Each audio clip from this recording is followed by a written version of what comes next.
હવે અગત્યના સમાચાર। બનાસકાંઠા લોકસભા કોંગ્રેસના ઉમેદવાર ગેનીબેન ઠાકોર પહોંચ્યા દાતા તાલુકામાં ગેનીબેન ઠાકોરે કર્યો પ્રચાર પ્રસાર। ગેનીબેન ઠાકોરે પોતાના નિવેદનમાં લોકોને મામેરું ભરવા કરી અપીલ। દાતા વિધાનસભાના ધારાસભ્ય કાંતિભાઈ ખરાડી સાથે કોંગ્રેસ નેતાઓ હાજર રહ્યા। દાતા તાલુકાનું વડું મથક દાતા નજીક અભાપુરા ખાતે યોજાઈ કોંગ્રેસની સભા। ધારાસભ્ય કાંતિભાઈ ખરાડીએ નિવેદન આપતા કહ્યું કે આપણે કોંગ્રેસથી છીએ, ડરવાની જરૂર નથી। લોકસભા ચૂંટણી જાહેર થતાની સાથે જ રાજનૈતિક પાર્ટીઓના નેતાઓ બન્યા સક્રિય। દાતા તાલુકા વિસ્તારના વિવિધ એરિયાઓમાં ગેનીબેન ઠાકોરે કર્યો પ્રચાર પ્રસાર। ઠાકોર સમાજના લોકો સાથે વિવિધ સમાજના આગેવાનોએ ગેનીબેન ઠાકોરનું કર્યું સ્વાગત। અભિવાદનમાં મોટી સંખ્યામાં ગેનીબેન ઠાકોરની સભામાં લોકો રહ્યા હાજર। Reporter Govind Thakor, NN news દાતા। દર્શક મિત્રો, તમારી આસપાસ બની રહેલી અવનવી ઘટનાઓ વિશે જાણવા માટે NN ન્યૂઝને લાઇક કરો, શેર કરો, સબસ્ક્રાઇબ કરો અને બેલ આઇકન પ્રેસ કરો, જેથી આપને નોટિફિકેશન્સ મળતી રહે। ધારાસભ્ય આદરણીય કાંતિભાઈ ખરાડી સાહેબ, ભાઈ શ્રી દિનેશભાઈ ગઢવી સાહેબ, જિલ્લા પંચાયતના માજી પ્રમુખ પીનાબેન, મંજુલાબેન, લક્ષ્મીબેન, તાલુકા કોંગ્રેસ સમિતિના પ્રમુખ શ્રી કાંતિભાઈ, જાકીરભાઈ, ફુલસીભાઈ, આ જિલ્લા પંચાયતની સીટના સભ્ય વિજયસિંહજી બારડ, ભૂપતસિંહજી વાઘેલા કે જેમણે ખૂબ મહેનત કરીને 2 દાડાથી 3 દિવસથી બધાને ફોન કર્યા અને આ મંડપની સરસ મજાની વ્યવસ્થા કરાવડાઈ દાતા થયા છે, એટલે ખૂબ ખૂબ અભિનંદન ભૂપતસિંહજીને, અશ્વિનભાઈ ચૌધરી, ચેલાજી ચાવડા, કલાજી ઠાકોર, વાઘાજી ઠાકોર, પરથીભાઈ ઠાકોર, અર્જુનભાઈ ઠાકોર, પ્રતાપજી ઠાકોર, આશાભાઈ ડાભી, નવાબાદ જિલ્લા પંચાયતમાંથી આવેલા સૌ અગ્રગણી આગેવાનો, વડીલો, યુવાન ભાઈઓ અને બહેનો, આમ તો બધા આગેવાનોએ વાત કરી। મને દાતાથી ઘણા બધા ફોન આવે કે બેન તમે બધા તાલુકાઓની અંદર જો છો દાતા અને અમીરગઢ કેમ આવતા નથી? પણ દરેક ઉમેદવારને એવું હોય કે જ્યાં ખૂબ આશા અપેક્ષા હોય અને પોતાના માનતા હોય, હજી હું વાવ વિધાનસભામાં નથી ગઈ ને દાતામાં નથી ગઈ, કેમ કે વાવ વિધાનસભા મારો પોતાનો મત વિસ્તાર છે અને અહીં કોંગ્રેસનો ગઢ છે, એટલે ચિંતા ના હોય, જ્યાં બધા ભરોસો હોય ત્યાં મોડા જઈએ તો પણ વાંધો ના આવે એવો આત્મવિશ્વાસ સાથે તમારી વચ્ચે આવવામાં થોડો ટાઈમ લાગ્યો છે। દર્શન કરવામાં જગદંબા અંબાજીના આવી હતી બીજા દિવસે, ત્યારે પણ અહીંના ઘણા બધા આગેવાનો ત્યાં આવ્યા છો। આપ સૌને મારી 2 હાથ જોડીને વિનંતી કે મુકેશભાઈ અહીંના ધારાસભ્ય હતા, 15 વર્ષથી સાહેબ છે, આ વિસ્તાર કાયમી કોંગ્રેસનો ગઢ રહ્યો છે, ત્યારે આ ચૂંટણી માત્ર કોઈને સંસદ સભ્ય બની જવા પૂરતી નથી। આ ચૂંટણી આવનાર સમય આદિવાસી હોય, દલિત હોય, ઠાકોર હોય, ઓબીસી હોય, SC ST, આ તમામ સમાજોનું જે 2009માં કોંગ્રેસ પાર્ટીએ બંધારણ કાયદા હેઠળ બધી જોગવાઈઓ કરી હતી, શિક્ષણનો કાયદો હોય, મનરેગાનો કાયદો હોય, અન્ન સુરક્ષાનો કાયદો હોય, આ તમામ કાયદા એ આ વિસ્તારમાં સૌથી વધારે લાભો મળે એના માટે કોંગ્રેસની સરકારે બનાવ્યા હતા।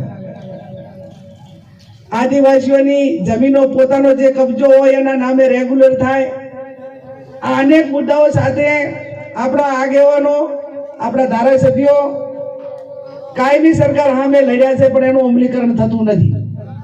ત્યારે મોહાળમાં મા પીરસનાર હોય તો કઈ બાકી રાખે નહીં।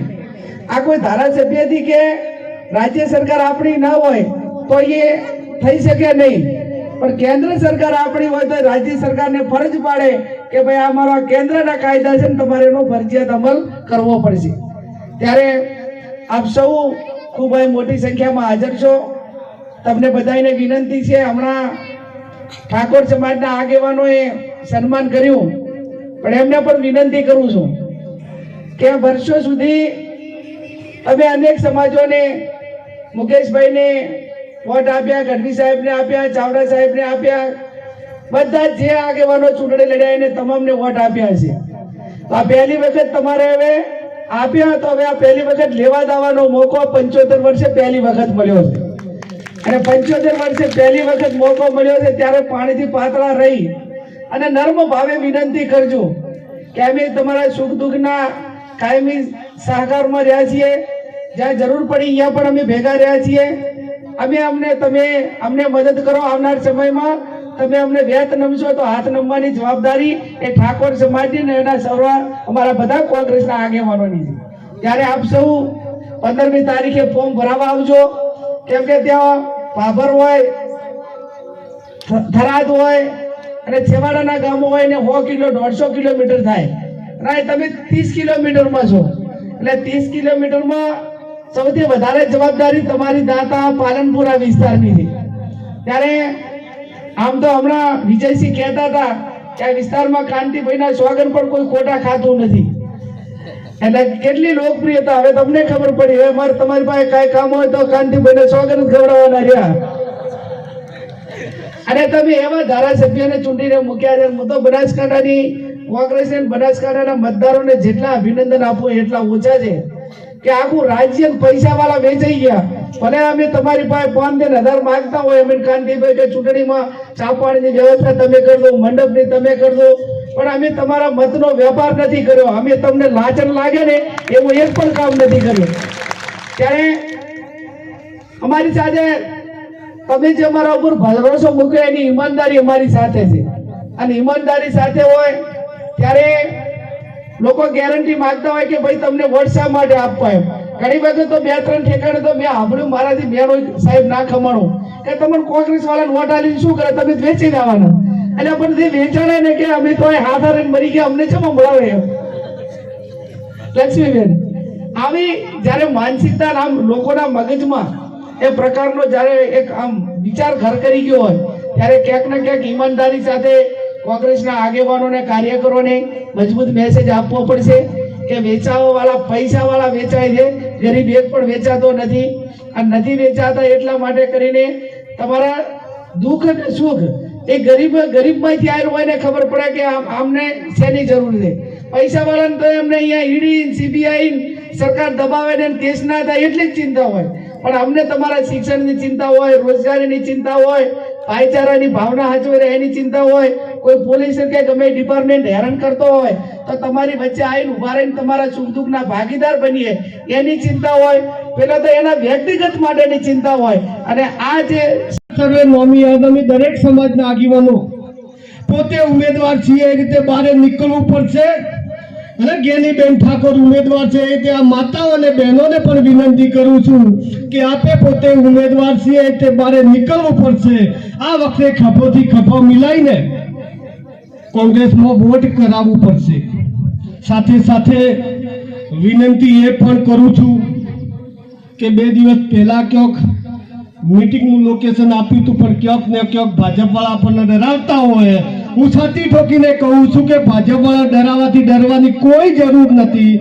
આ ફરીથી કદાચ જો આ લોકેશન ફેરફાર કરીને આપણને 2 દિવસ પછી કે અઠવાડિયા પછી એમ કે તો ડરવાની જરૂર નથી. આપણે કોંગ્રેસી છીએ, કોંગ્રેસમાં રહેવાનું છે અને કોંગ્રેસના ઉમેદવારને આ વિસ્તાર મોટે ભાગે કોંગ્રેસમાં છે તો કોંગ્રેસના ઉમેદવારને જીતાડજો. એવી જ વાત કરીને મારી વાત પૂરી કરું છું. જય હિન્દ, જય ભારત.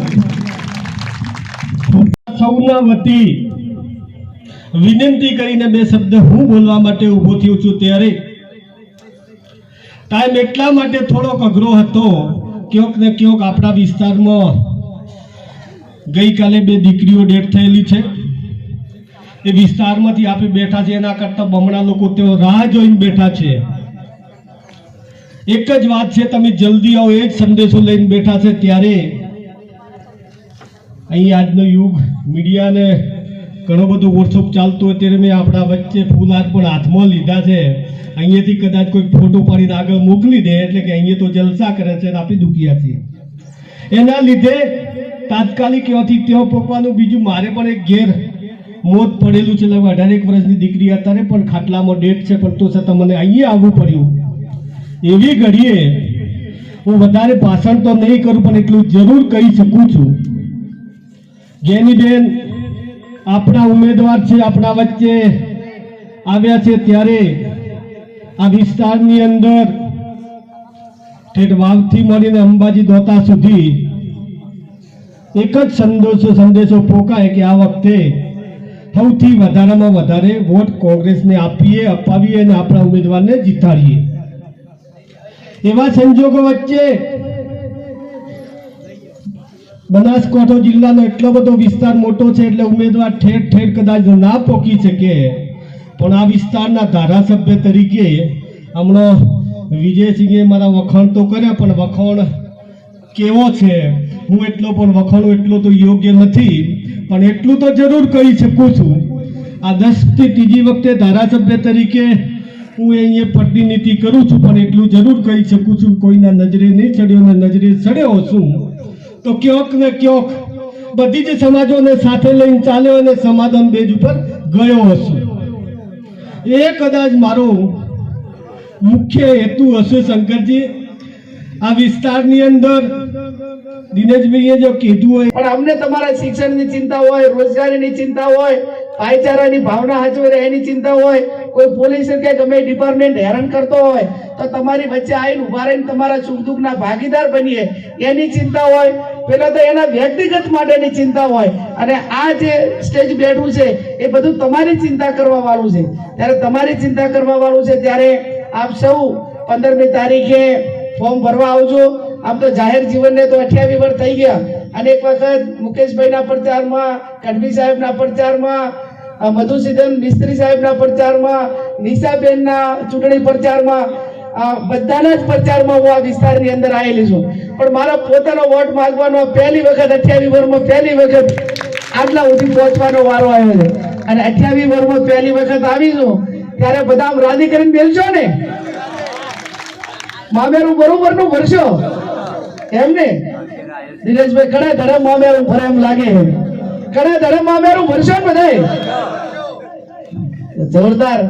15મી તારીખે ફોર્મ ભરાવા બધા ફેટો માધીને આવજો. અને પાલનપુર ને એમ લાગુ હોય કે દાંતાવાળા આયા છે ગેની બેન નું મામેરું ભરવા માટે. અને 7મી તારીખે પંજાને વોટ આપીને વિજય બનાવજો. માં અંબાજીના દર્શન કરવા જઈએ ને ત્યારે આ નીકળ્યા ને ત્યારે દાદાની હદ ચાલુ થાય અને અંબાજી સુધી અબિલને ગુલાલ ઉડે, અને અબિલને ગુલાલના જશના ભાગીદાર તમે બધા બનો. એ શબ્દ સાથે આપ સૌનો ખૂબ ખૂબ આભાર. ખૂબ ખૂબ આભાર જ્ઞાનીબેન ઠાકોર સાહેબ. હવે આપણો અહીંયા મિટિંગનો કાર્યક્રમ